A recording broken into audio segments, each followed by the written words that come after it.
Hey guys, what's going on? James here, and the Tampa Bay Buccaneers have re-signed defensive lineman Ndamukong to a one-year, $8 million deal. Now, not that long ago, I believe it was actually yesterday, Bruce Arians was in a call with, I believe, Rich Eisen. It might not have been Rich Eisen. I do know he did do a little interview with Rich Eisen, but I don't know if he mentioned it there or not. But in some interview that Bruce Arians had, he said that in terms of building around Tom Brady, on the offensive side of the ball, they wanted to add depth in certain places. And then on the defensive side of the ball, yes, they still want to add depth there as well, but there was one guy specifically that he was wanting to bring back, a big piece that he felt, pretty much the front seven would be formed yet again, and they would be looking really, really strong there. That guy, it was obviously Ndamukong, who actually just recently fired his agent or agents. I don't know if he was represented by one guy or a group of guys, but he fired them,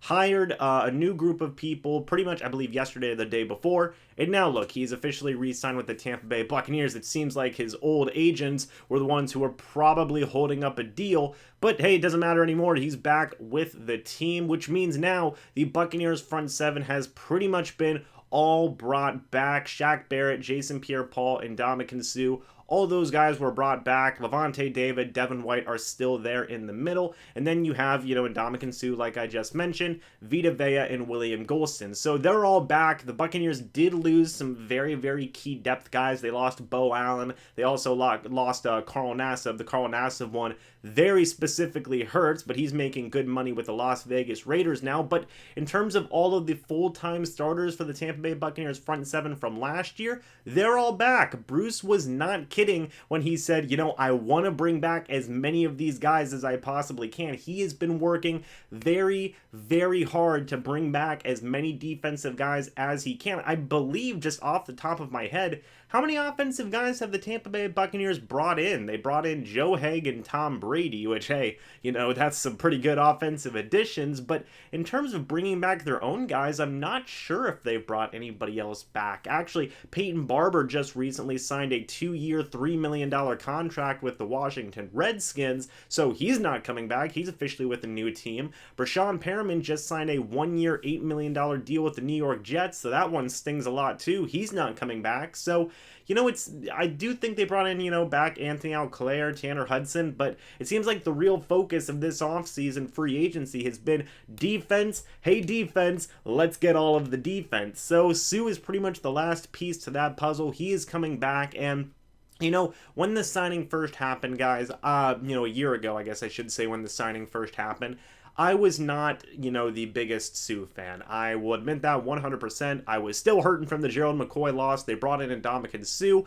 I was familiar with Ndamukong's character and how he'd been a bit of a rascal around the league, stepping on people, thumbing people, whatever you want to call it. He was a dirty player. But, from what I saw from last season, he really kept his nose clean. And not only did he keep his nose clean, he was a very effective run stopper. And while his sack numbers weren't there, I believe he finished with 3.5 sacks, maybe 4 sacks. He was still extremely efficient in quarterback hits, as well as helping other guys get to the quarterback as well. Jason Pierre-Paul finished the season with 8.5 sacks, playing in literally only half the games. And then, obviously Shaq Barrett, he got 19.5 sacks. He led the NFL in sacks for this past season, which actually makes 2 years in a row where Ndamukong has been paired up with the NFL sack leader. Both of those guys, Aaron Donald in 2018, Shaq Barrett in 2019, both of them had Ndamukong as a running mate. So, hey, that just kind of goes to show that, people care about blocking Ndamukong, and that creates opportunities for other guys. So,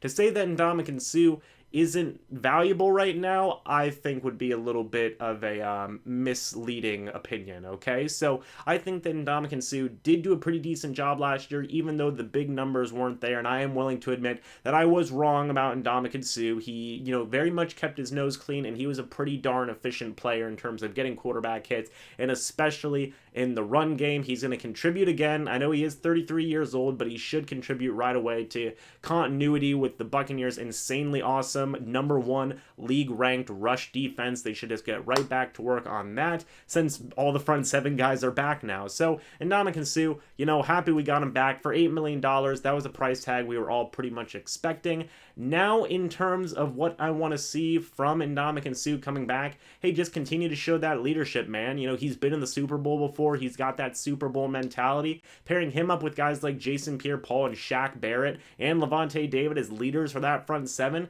that's going to be awesome. And then you have young guns in Devin White and Vita Vea who are going to grow to be even bigger leaders this upcoming season as well. So this front seven is just oozing with leadership and it's oozing with talent, and I'm all here for it, okay? I think these guys are going to do a really, really awesome job, keep that continuity of being arguably the strongest unit on the Tampa Bay Buccaneers team. You can make an argument for the wide receiver core as well, the pass catchers, but man, that front seven's really, really good, and Ndamukong was a big part of that last year. So yeah, just continue to keep your nose clean, continue to be a strong leader, and just continue to do what you're doing. Make opportunities for other Buccaneers pass rushers and be strong in the run game. And hey, you know what? I'm fine with that version of Ndamukong. I'm 100% on board with that. But guys, let me know what you think about this signing down in the comments section below. What do you think about the signing? 1 year, $8 million, pretty decent chunk of change, but we all expected Ndamukong to get around that much. What do you want to see the Tampa Bay Buccaneers do for the remainder of free agency? Me personally,